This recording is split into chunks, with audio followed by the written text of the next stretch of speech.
Hello friends, नमस्कार। मेरा नाम प्रियरंजन कुमार है। स्वागत है आपका प्रियरंजन कंप्यूटर ट्यूटोरियल में।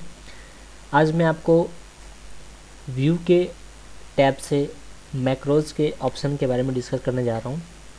मैक्रोज़ बेसिकली एक ऐसी कमांड है जिसमें आप अपनी पर्टिकुलर इन्फॉर्मेशन को रिकॉर्ड करके रख दें और फिर जब चाहें, जितनी बार चाहें, आप उसे देख सकते हैं।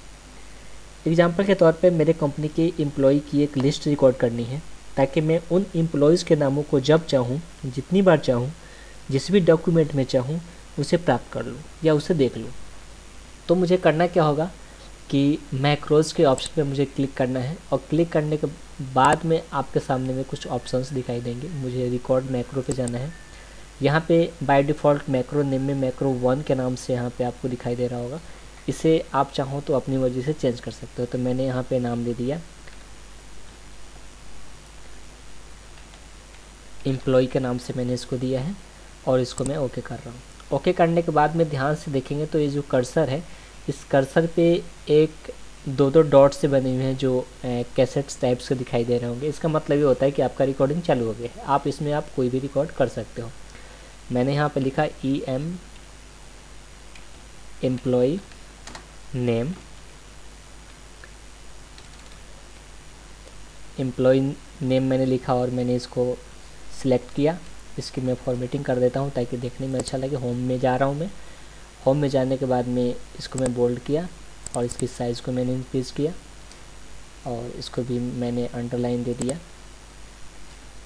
और मैं एंटर करके मैं इस बुलेट के ऑप्शन को यूज़ करने वाला हूँ। मैंने यहाँ पे कुछ एम्प्लॉयज़ के नेम देने हैं, जैसे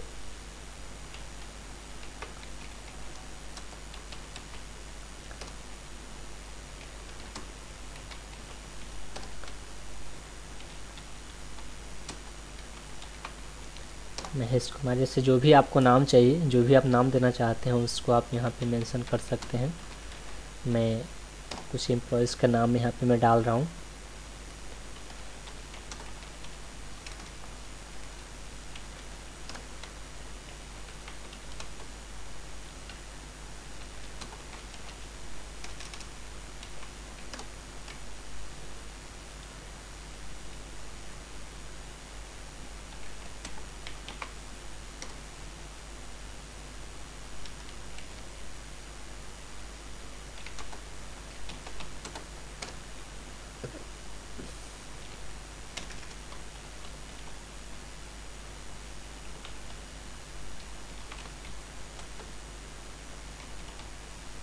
मैंने यहाँ पे कुछ एम्प्लॉयज़ के नाम मैंने दिया यहाँ पे। अब ये रिकॉर्डिंग चल रही है। चूँकि आप इस कर्सर को ध्यान से देखेंगे तो यहाँ पे अभी भी ये डॉट डॉट सा बना हुआ है। अभी इसके बाद में मुझे अब रिकॉर्ड नहीं करनी है तो मैं फिर से व्यू के टैब में जा रहा हूँ। मैक्रोज़ के ऑप्शन पे गया। यहाँ पे जब मैं शुरू में कर रहा था तो रिकॉर्ड मैक्रोज़ के नाम से आ रहा था। अब यहाँ पे स्टॉप रिकॉर्डिंग के नाम से यहाँ पे आ रहा है। अब मैं इसको क्या कर रहा हूँ, स्टॉप कर दे रहा हूँ।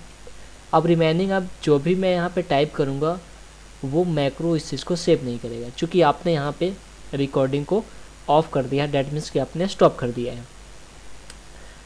अब मैं इसको फिर से देखना चाहता हूँ कि मेरा जो मैक्रोज़ है जिसमें मैंने रिकॉर्डिंग करी है वो रिकॉर्ड हुआ भी है या नहीं हुआ है। तो मैं इसको क्या कर रहा हूँ, कंट्रोल ए करके सिलेक्ट किया, सारा सिलेक्ट कर लिया। मैंने इसको कीबोर्ड से डिलीट किया।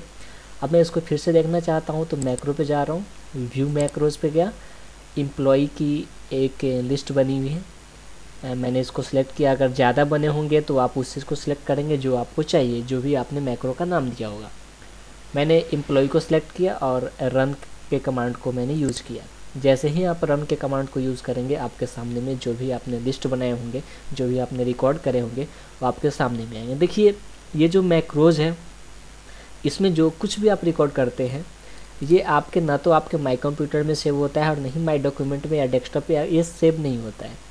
होता क्या है कि जब तक आपका ये एमएस वर्ड इंस्टॉल है, जब तक ये एक्टिव है, तब तक एमएस वर्ड के प्रोग्राम में ये चीज़ आपको मिलेगा। चाहे आप किसी भी डॉक्यूमेंट में इस चीज़ को खोल लें, हर डॉक्यूमेंट में ये चीज़ आपको रिकॉर्ड किया हुआ मिलेगा, जब तक कि अनटिल कि आप उस चीज़ को डिलीट न करें।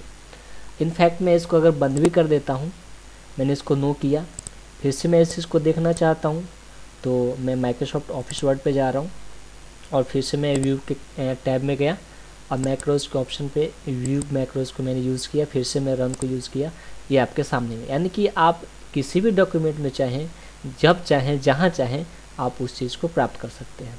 इससे फ़ायदा ये होता है कि आप कॉपी पेस्ट करने से बच जाते हैं, बार बार किसी फाइल को खोलने से बच जाते हैं, या बार बार आपको टाइप करने की ज़रूरत नहीं होती है। Thank you.